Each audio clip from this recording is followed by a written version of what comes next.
Now in this week's Let's Talk Some Star Wars, we'll be taking a look at the results of, and your comments from, the poll that asked the question, what rating or how many stars would you give Rogue One, a Star Wars story? I'll also, when responding to those comments, be showing off some of the artwork, photography, and many other things that some of you sent me, as well as trying to feature a few other channels out there towards the end of the video. But for now, let's take a look at the results of the poll, where we'll see that 54% of people gave Rogue One a 4-star rating, or thought it was a good movie, while 18% gave it 5 stars and thought it was amazing. You then had 20% right in the middle who thought it was average and gave it 3 stars, while only 5% thought it wasn't very good, and 2% thought it was terrible. And when we do all the math here, Rogue One ends up with an average score of 3.78 stars, and puts it into second place as we now move into the polls for the original trilogy, the first of which, for A New Hope, should already be up now if you're watching this.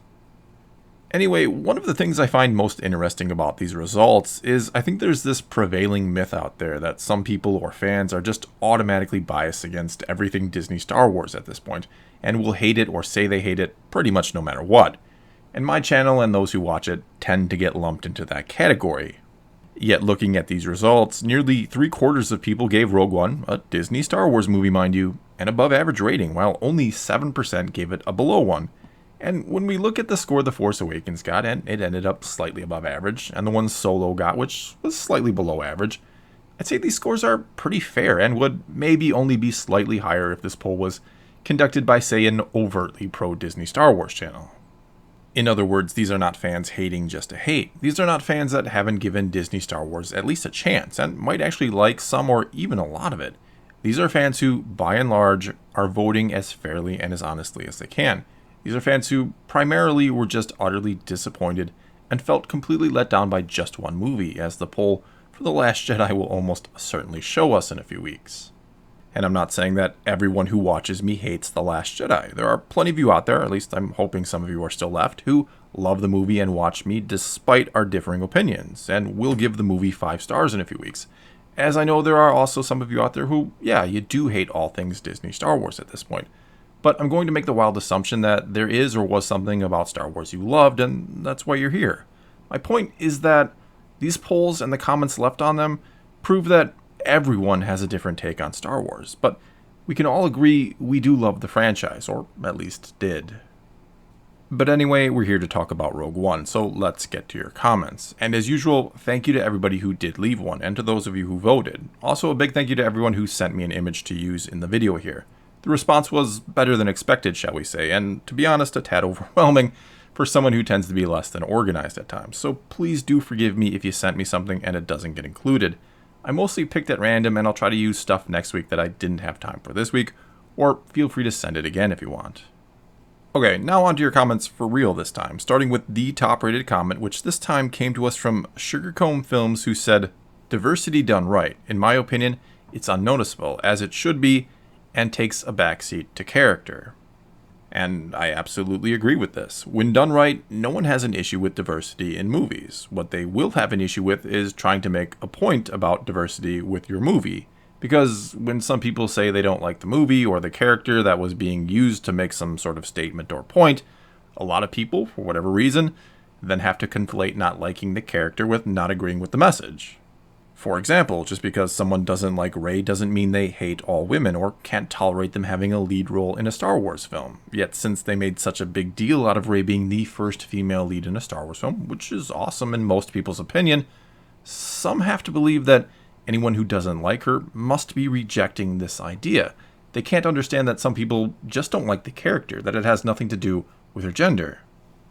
Anyway, let's drop that topic and get back to some comments, starting with this one from Jack Clock, who said, "Badass war movie that finally put the war in Star Wars. I liked all the characters and think it's baffling that people find them forgettable.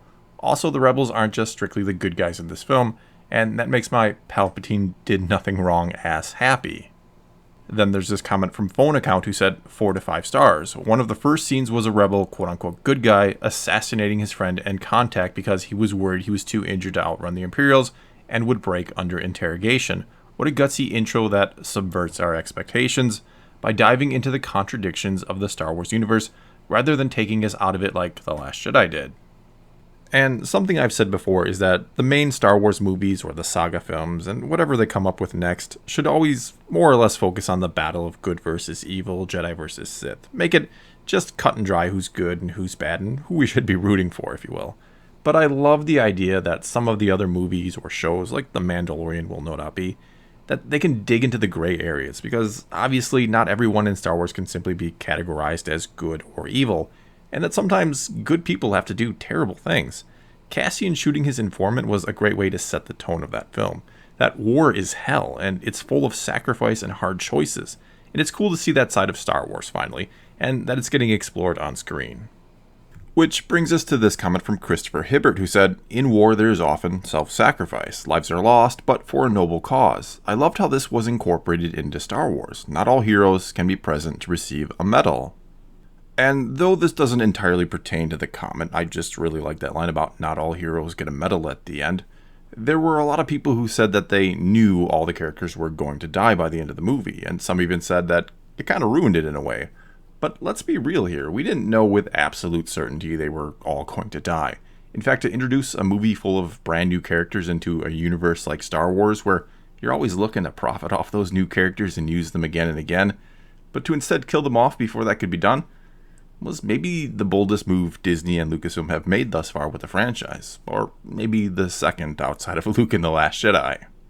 Anyway, yeah, I guess you could also point out that they're giving Cassian his own prequel show on the Disney Plus streaming service, so they are still finding ways to use these characters.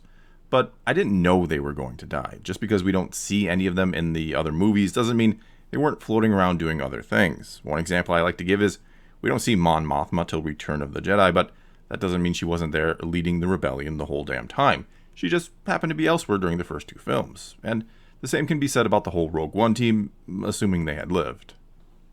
Okay, let's move on and get to a few more comments, starting with this one from Charlie Z. Colt, who said, "Rogue One's beginning is very slow with a few good moments, but many long scenes and undeveloped characters that I find hard to care about.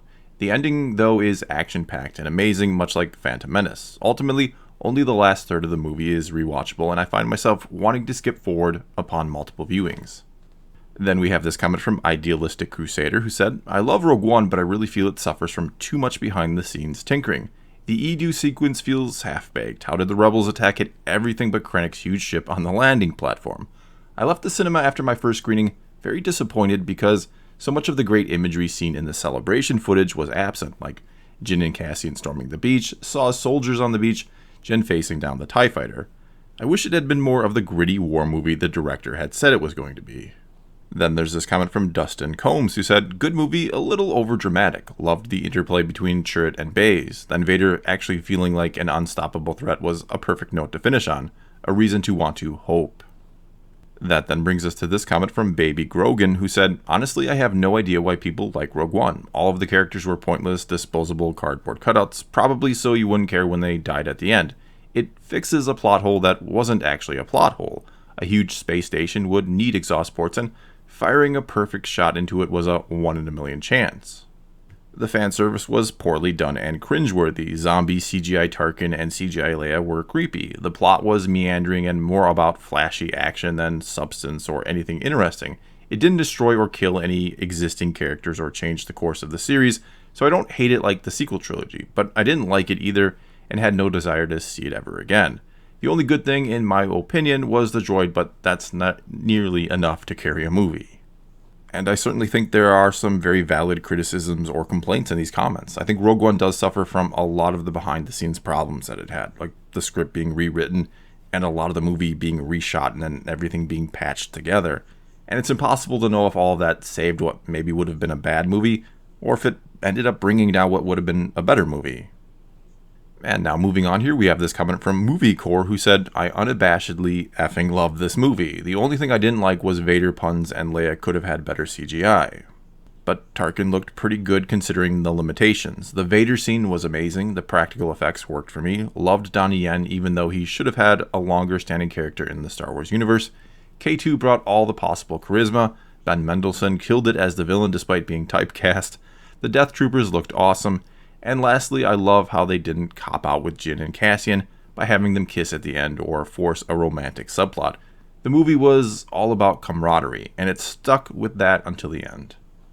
Then we have this comment from Motorsported, who said, would have liked to have felt more gravity for Jin throughout the whole movie. I think I was the most affected when K2 died, which says something about his character versus the other two. And yeah, I will admit that K2SO, a droid, probably had the most personality, more so than any of the human characters. And don't get me started on the fact that they were all human characters and we didn't have any aliens on the main squad. Anyway, I personally really liked the scene at the end with Cassian and Jin hugging as they're about to get evaporated. I'm glad they didn't kiss, and I'm glad there was no kind of weird subplot, that it was just about camaraderie here. Alright, let's get to our next comment now that comes to us from Empath Warrior, who said, the Vader scene is 5 stars. The rest of the film is 3. I thoroughly enjoy it. Personally, it was the first and currently only film from Disney to provide a real escape into a fun adventure that I could just tune into and enjoy. The first act is pretty jarring planet-hopping fiasco, and the leading cast is slightly underdeveloped, unless you read Catalyst. Major issue with Disney Star Wars there that I don't want to dwell on right now. But overall, I still love the film and can actually make it through multiple viewings. And though I also don't want to dwell on it too much here either, I will bring up Catalyst briefly, which is a fantastic book that is a direct prequel to Rogue One, a prequel within a prequel, if you will. And it's a book I read before seeing the movie for the first time, which gave me the luxury of knowing all the backstories of the main characters and the interesting dynamics that existed between them. Like, for example, the ones between Krennic and Galen Erso, Jin's father, or the one between Tarkin and Krennic. I also know everything you could ever want to know about Lyra, Jin's mother, who dies in the first 5 minutes of the film. And knowing all of this in advance made the movie so much better for me, and the book is damn near required reading to get the fullest level of enjoyment out of the film. Which, no, I'm not saying it should be the case, but for better or worse, it really is. Okay, let's get to just a couple more comments before starting to wrap this up. Starting with this one from Kenny613, who said, when discussing Rogue One, everyone always refers to the minute or less badass Darth Vader scene by the end of the film. The whole second half of the movie, with the space battles, ground battles, the banter, roll call, the start of the battle, and camaraderie, all give it a true Star Wars feel. It is a great movie.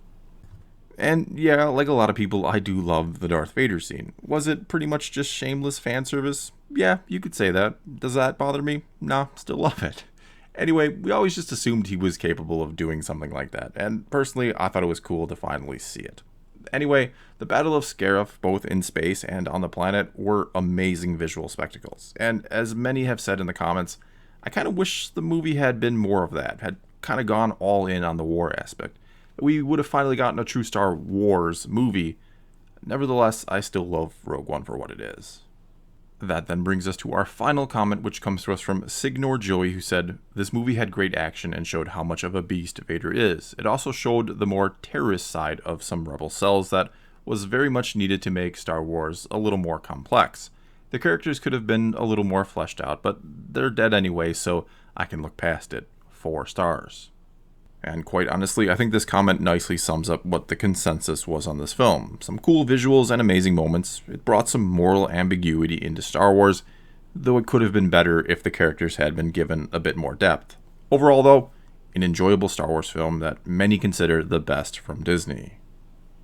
Okay, now before I go, I do want to give a quick shout out to 3 other channels, and it wasn't easy to decide which ones to bring up here because a lot of you, and I do mean a lot, sent me links to videos or your channel in general. And instead of just sitting here and listing off 20 or 30 channels or video names, I figured I'd only focus on a few to increase the likelihood of people actually going to check out their work instead of me just droning on about channels. Anyway, the first one is Red Kaio, who does fantastic piano and violin Star Wars covers, and actually listened to several of them while working on this video, so thank you for the entertainment. Next up we have Corn Pone Flicks, who doesn't just do Star Wars, but did a very entertaining video on The Last Jedi that I think many of you would enjoy. Finally, we have Eon Luke Productions, who has a trailer up for a fan film they're working on called Tragedy of the Chosen One that looks very, very cool so far. And the links to all 3 of these can be found pinned in the comments below. Finally here, if you're interested in your work being featured in one of these Let's Talk Some Star Wars videos, by all means send it to me at the email address in the description below. Just do keep in mind that if you want credit for your work, to include your name, Twitter, or Instagram address, or whatever else on the actual picture. You can also include links or maybe a quick description of your channel in the actual email for me to copy and paste in the post when I make the video. If you don't do all that, I'm just going to assume you want it to be anonymous and will not include any names, instead of putting someone's name out there who maybe didn't want it out there. And as I said before, if you didn't see your work this time around, by all means, feel free to send it to me again. Well, that's all I've got for you this time. Now it's your turn to tell me either what you think of Rogue One, or to head over and vote and comment on the poll for A New Hope, which was put up yesterday. And speaking of that, normally I do try to get these Let's Talk Some Star Wars videos up on Saturdays, but there was obviously a lot of extra things to go over this week, so Sundays may end up becoming the new day they generally get posted on. Anyway, let me know what you think about Rogue One, or New Hope, or anything else, and let's talk some Star Wars. And until next time, thanks for watching.